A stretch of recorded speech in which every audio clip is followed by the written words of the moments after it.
Ready? Look at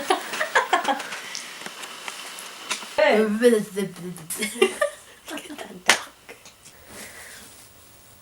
Alright. I don't know how to start. Hi! I don't know. Just introduce yourself. What is this? What are you doing?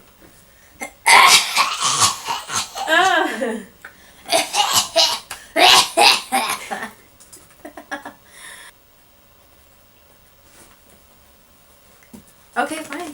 Just leave me then. Yep, come here. Okay. He's like, you're helping me relax, Chewbacca. Yeah, you're helping me relax, Chewbacca. My name is Inigo Montoya. No, it is not. Okay. My name is Nancy. Okay, yeah. Okay. I got this. Yeah. Okay. My name is Nancy, and I'm doing this YouTube channel to inform and educate people on chronic kidney disease. I was born with polycystic kidney disease, so my right kidney never fully developed. And as a result of that, I have been battling with kidney disease for almost 20 years, just my entire life. That was the first thing that popped up on Google. What is polycystic kidney disease? An inherited disorder in which clusters of cysts develop in the kidneys.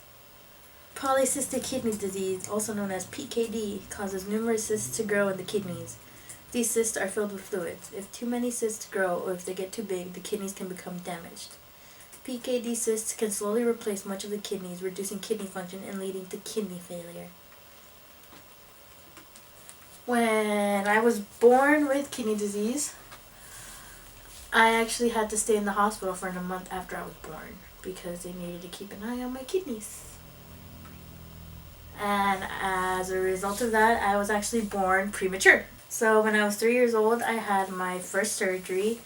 I had a procedure to fix the reflux in my kidneys because urine was actually flowing up my kidney instead of down, so they had to fix that. And then after that, I was fine until I was 12 years old. And then when I was 12, they told us that I'd have to start dialysis soon and that I would need a transplant even sooner than they had originally told us. I was supposed to receive my transplant when I was 15 years old. But because my kidneys were declining so quickly, I had to receive my transplant sooner than that. So I was started on dialysis in 2009, and I was only in there for a week before I received my kidney. Then, after I got my kidney, they had told me I was supposed to be in the hospital for a month, for an entire month, to recover, but I was actually only in the hospital for 10 days because I recovered so well. And then I was fine after that, going to my doctor's appointments every week, and then every 2 weeks, and then every month, till I got to every 3 months. And in 2011, 2011, I caught the flu. And as a result of catching the flu, I ended up in the hospital for an entire month because I was rejecting my kidney. And during that stay, I received plasmapheresis, so they took out my plasma and replaced it with synthetic plasma because my white blood cell count was high and my antibodies were attacking my kidney, which was a big no-no, so they had to take them out. Then I got out, and then I had to start all over again because I only had 30% of my kidney left. After losing the other 70% to rejection, I only had 30% left, so it was even more of a struggle to keep me healthy and everything. So that 30% lasted me a good 5 years after that. And in May of 2016, I had to be put into the hospital because my kidney stopped absorbing one of my immunosuppressant medicines. So basically I became intoxicated with medicine and they had to flush it all out. After that, I had to stay home for a little bit. And I was kind of sad because I thought I was going to miss prom, man. It was a week before prom. And I thought I was going to miss prom, but I didn't. I got to go to prom. So, yay. And then, of course, I attended my own graduation. But after graduation, I ended up back in the hospital. Because my antibodies were back attacking my kidney. So I had to get another session of plasmapheresis. And I had a line placed in my neck, right below my ear, in my intrajugular vein. And I had 7 sessions of plasmapheresis to remove almost all my plasma. And then they sent me home. And then about 2 months later, I was coming home from work and I wasn't feeling good. So I was laying on the couch. I wasn't feeling well and I was laying on the couch. And my mom had set me up an appointment for the next day to go see my doctor because it was probably just like a stomach virus or something. Later that night I started regurgitating everything that I ate that day, and I couldn't hold like anything down in my stomach, and even sips of water just made me sick. So my mom had to rush me to the ER all the way in Galveston because that's where my doctor was. So they had to rush me all the way to Galveston to see what was going on. And I was in like a lot of pain. Like they had to give me morphine. And after they gave me morphine, I was asleep for like maybe an hour. And I woke up and I was still in pain. So they had to take me down to the procedures room and insert a catheter, a dialysis catheter, and take me to dialysis because it turns out that my kidney had actually stopped working. Like it had completely shut down. So after my first session of dialysis, my mom and my sister noticed the difference where I was like a little chubby when they saw me.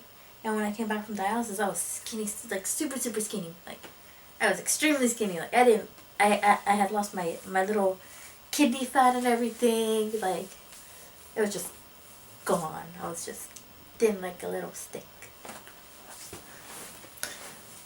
So I had to stay in the hospital for 2 weeks, or at least until I found a dialysis center close to where I live that could offer me my dialysis sessions. So I was in there for 2 weeks, and I had to stop working. So I had to call my manager, told her that I wasn't coming back to work because I had lost my kidney and I was going to start dialysis. And then after I got out of dialysis, after I got out of the hospital, I went to my first dialysis session at my dialysis clinic.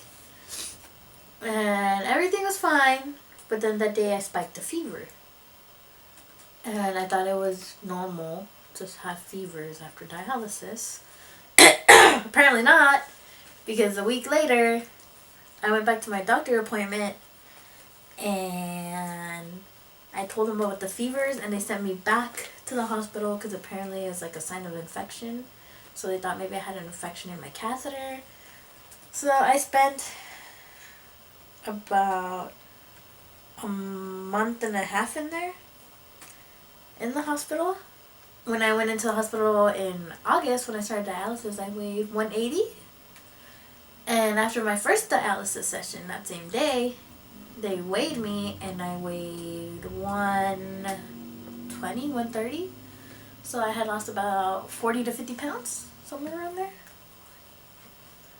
Because basically all that weight that was in my body was nothing but water that my kidney wasn't getting rid of and that I was retaining. So apparently that's what caused me to end up in the hospital, because since my kidney had stopped working and I wasn't showing any symptoms of rejection, they caught it too late and I ended up losing my kidney, and all that water that I had been drinking throughout the day, it was accumulating in my system, and if I would have waited another day or two, I could have probably drowned in my sleep.